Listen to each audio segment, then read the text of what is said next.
A team from 284 Media, including myself, recently sat in on a meeting of the basketball fraternity as its membership came together to discuss the future of the sport and its leadership body in the British Virgin Islands.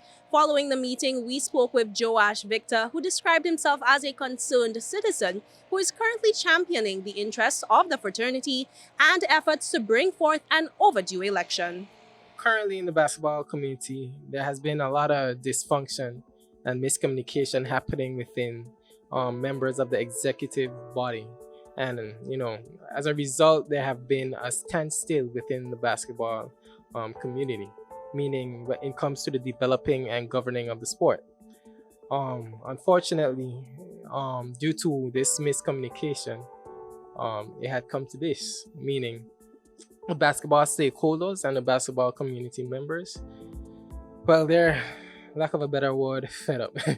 So, as a result, we have petitioned for intervention from the BVI Olympic Committee to reach out to FIBA to get instructions on the way forward. The current basketball federation, they approached the BVI Olympic Committee already, but they dropped the ball there. And as a result, I was advised to go to CBC by the BVI Olympic Committee president himself, Mr. Ephraim Penn, for those who may not know. So upon doing that, we were able to communicate. I was able to communicate with the president of the CBC, Mr. Collymore, Leslie Collymore, and he advised me on how to go about. As a result, that's what we did tonight at the meeting that we had tonight at the stakeholders meeting, was to convey that information so that there's a level of transparency and integrity in establishing a new federation. Victor described the meeting as a pleasant step in the right direction, which will hopefully lead stakeholders down a fruitful path. He expressed satisfaction with the attendance of the meeting, both in person and virtually, and participation by the stakeholders. The important individuals that needed to be in attendance were there, and that's the most important thing. Whether you're the stakeholders, basically, and they participated, extremely well. They all put forth their suggestions. We all came to a common agreement on what's to be done going forward. So look out for that, actions being taken, and that will be communicated to the public as well for transparency purposes. The ultimate goal, he said, is to establish a new basketball federation, stating that the hope is to undergo the correct democratic process. So the ultimate goal is to establish a new basketball federation. That is the ultimate goal. One that is trustworthy, one that is transparent, one that is gonna get the job done, for lack of a better word. That is what we're trying to do.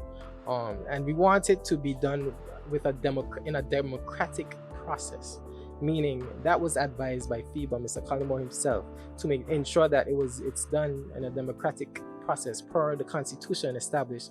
And individuals know the Constitution needs some work. However, we have to work with what is there. It's the Constitution, and we can work with what is there, and that's what we're going to do. He stressed that the process underway is imperative to the development and continued growth of basketball in the BVI. This is an integral process, because without any governance, what a society can lead to. And that's what we've been lacking, unfortunately.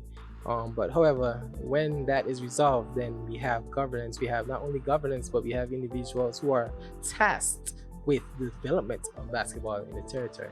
Not just government, but developing the sport, which in turn will lead to, as you can see, with a structure that was previously established, that could be built upon tremendously. And to the fact that we were able to produce Mr. Demoy Hodge and other Errol Penn and Leslie and all these guys without that structure, imagine what we can do when the structure is there. The future is great. Considering concerns regarding the leadership of the Basketball Federation, 284 Media saw it fit to reach out to incumbent President Derek Varlak. In a brief call, he indicated that he would not like to comment on the matter. Jhaka, 284 News.